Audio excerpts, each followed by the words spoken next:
अब हम आज की जो कक्षा है उस कक्षा में चैप्टर 9 जो आईपीसी का है वो लोक सेवकों से संबंधित अपराध हैं उनके विषय में है। तो इसमें सेक्शन 161 से लेकर के 171 तक इसको विश्लेषित किया गया था,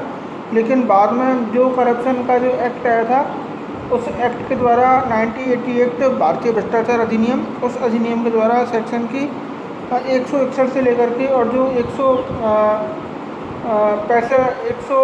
165 तक की धाराएँ थी उन 165 तक की धाराओं को इस एक्ट के द्वारा, करप्शन एक्ट 1988 के द्वारा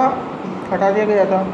तो इसमें अब वर्तमान में जो सेक्शन है वो सेक्शन इसमें है 166 से 166 का बाद जो सेक्शन है वो कहता है लोक सेवक जो किसी व्यक्ति को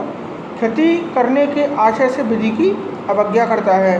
तो इसके अंतर्गत है जो लोक सेवक होते हुए विधि की ऐसे निर्देश की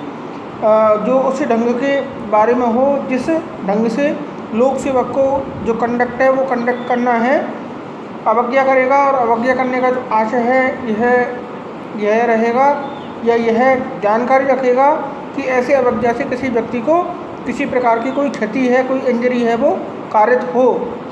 तो वह व्यक्ति सादा कारावास से जो 1 वर्ष तक हो सकेगा या जुर्माने से या दोनों से दंडित करने का जो प्रावधान है इसमें किया गया है। इसका जो एक दृष्टांत है वो दृष्टांत दे रखा है कि जो एक ऑफिसर है वह न्यायालय द्वारा यह के पक्ष में दी गई कोई डिक्री है, उस डिक्री को उसकी पुष्टि के लिए, उसकी निष्पादन करने के लिए वह संपत्ति लेने के लिए विधि के द्वारा निर्देशित है, और वह ऐसा निर्देशित हुए भी विधि की अवज्ञा करता है और उस डिग्री के निष्पादन की जो कार्रवाई है उसको नहीं करता है। आपको बताऊं डिग्री 200+2 सीपीसी में परिभाषित की गई है और order 21 execution of the degree इसमें है। इस ऑर्डर 21 के अंतर्गत सबसे ज़्यादा रूल्स 106 हैं, तो ये अपन सीपीसी 1908 थर्ड ईयर के अंतर्गत इसको पढ़ेंगे। 166A के अंतर्गत है लोक सेवक जो विधि के अधीन निर्देश की अवज्ञा करता है, यानी कि लॉ के अंतर्गत उसको जो डायरेक्शंस मिले हैं उन डायरेक्शनों की वह अवज्ञा करता है, इसके बारे में प्रावधान है 166A के अंतर्गत। तो इसमें है कि जो लोक सेवक जो किसी इन्वेस्टिगेशन को करने के लिए, किसी अन्वेषण को करने के लिए वह अवज्ञा करता है। दूसरी बात है वह ऐसी रीति से अन्वेषण करता है और जो विधि के द्वारा अपेक्षित नहीं है, या वह FIR दर्ज करने का जो सेक्शन है CRPC सेक्शन 154 उसके अंतर्गत section 326A, 326B, 354 ABCD, 376 ABCDE और 509 के अधीन जो उसको संसूचना दी गई है और वह उस संसूचना को लेखबद्ध करने में यदि वह असफल रहता है तो ऐसी स्थिति के अंतर्गत वह धारा 166A के अधीन दोषी माना जाएगा। और इस धारा के अंतर्गत दंड है कठोर कारावास, जो 6 महीने से कम नहीं होगा लेकिन जो 2 वर्ष तक हो सकेगा, और यह जुर्माने से भी उसको दंडित किया जाएगा। इस धारा को दंड विधि संशोधन अधिनियम 2013 के द्वारा अंतर्स्थापित किया गया था और 3 फरवरी 2013 से इस धारा को लागू किया गया है। तो ये बहुत महत्वपूर्ण धारा है जो हमें लोक सेवकों को विधि के निर्देश की जो अवज्ञा है उसकी अवज्ञा के बारे में बताती है। एक धारा और इसमें आईपीसी के अंतर्गत जोड़ी गई है 166B। 166B भी 2013 के दंड विधि संशोधन अधिनियम के द्वारा जोड़ी गई है और यह भी 3 फरवरी 2013 से इसको लागू किया गया है। धारा के अंतर्गत है पीड़ित का उपचार न करने के लिए दंड, यानी जो कोई लोक या प्राइवेट अस्पताल का चाहे वह केंद्रीय सरकार के द्वारा हो या स्थानीय सरकार के द्वारा हो या राज्य सरकार के द्वारा हो या किसी अन्य व्यक्ति के द्वारा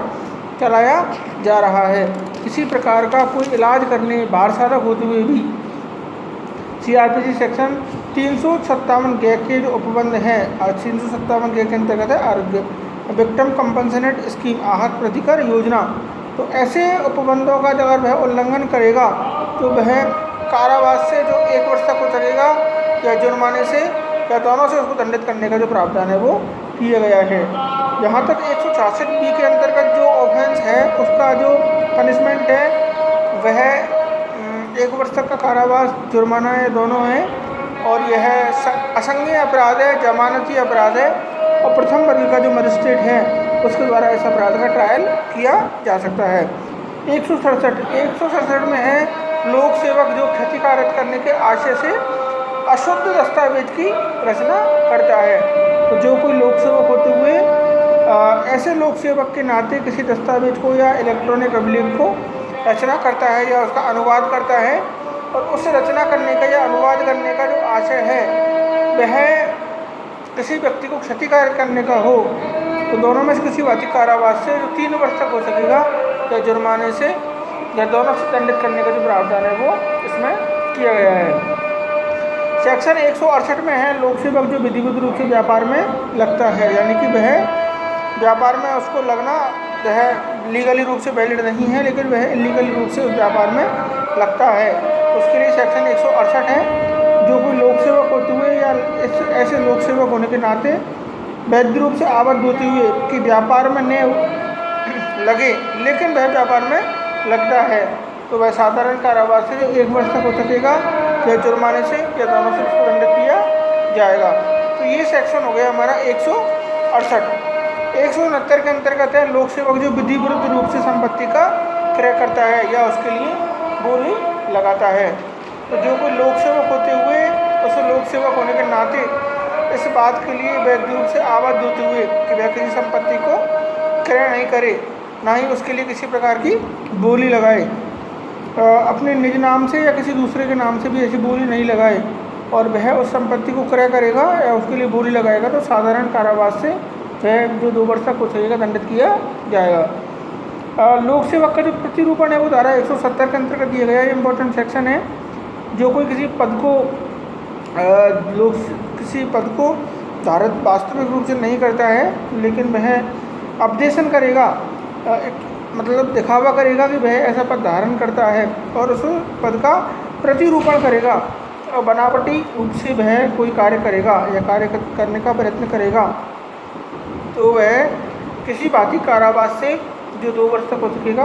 या जुर्माने से या दोनों से उसको दंडित किया जाएगा। सेक्शन 170 हमारा पूरा हो गया। 171 के अंतर्गत है कपट पूर्वक आशय से लोक सेवक के उपयोग की पोशाक है उस पोशाक को पहनना। जो कोई कपटपूर्ण आशय से लोक सेवक की पोशाक पहनेगा, सेक्शन 140 हमने जो पढ़ा था उसके जैसा ही सेक्शन है 171, और वह टोकन को धारण करता है।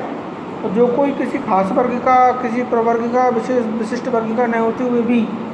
यह विश्वास करने के कारण से कि ऐसा विश्वास लोगों में किया जाए या उनको छला जाए और वह लोक सेवक के वर्ग का है, उसके उपयोग में लाई जाने वाले किसी प्रकार की कोई पोशाक पहनता है धारण करेगा तो दोनों में से किसी वाचिक कारावास से 3 महीने तक हो सकेगा, जुर्माने से 200 रुपये तक हो सकेगा, दोनों से दंडित किया जाएगा। तो इस प्रकार से यह जो धारा 171 का जो अपराध है यह संज्ञेय अपराध है, जमानती अपराध और असमनीय अपराध है। किसी भी वर्ग के मजिस्ट्रेट के द्वारा उसको ट्रायल किया जा सकता है। तो इस प्रकार से आज हमने आईपीसी सेक्शन 166 से लेकर के 171 तक हमने इसको पढ़ा जो लोक सेवकों के संबंधित अपराध था। आगे की जो कक्षा होगी उस कक्षा में हम चैप्टर 9A सेक्शन 171A से लेकर के और जो 9 तक के आगे जो सेक्शन है निर्वाचन संबंधी जो अपराध हैं उन अपराधों के बारे में पढ़ेंगे। तो आज की कक्षा के लिए बस इतना ही। आगे की कक्षा में हम चैप्टर 9A को निर्वाचन संबंधी अपराधों को विस्तृत रूप से विवेचित करेंगे और आज हमने केवल लोक सेवकों के संबंध में ही जो अपराध है उनका विश्लेषण किया है। Thank you.